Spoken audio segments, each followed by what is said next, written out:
कुमारचं बस गाड्यांकडे लक्ष आहे. गाड्या बघतोय बस एक सु एक गाड्या. आता आपल्या इंडियामध्ये वाजलेत 5:30 आणि इथे दुबईमध्ये वाजलेत 4. सो 1.5 तास पाठी आहे. पोहोचलोय आपण मरीना बीचवर. हे समोर आपल्याला आकाश पाहण्यासारखं जे स्ट्रक्चर दिसतं त्याला दुबई आय म्हटलं जातं. आणि इथलं पाणी बघा कसं आहे, एकदम निळशार पाणी आहे आणि वाळू पण गोव्यासारखी आहे, एकदम पांढरी शुभ्र.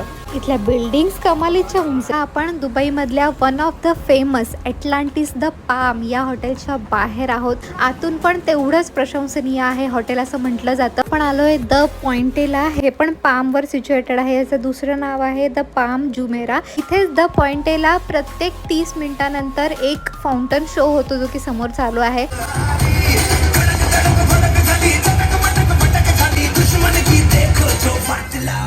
दुबईची मेट्रो पण बघून घ्या. मला तर भरपूर आवडली कारण की क्लीनलीनेस आणि लगेच 2-2 मिनिटामध्ये मेट्रो होती.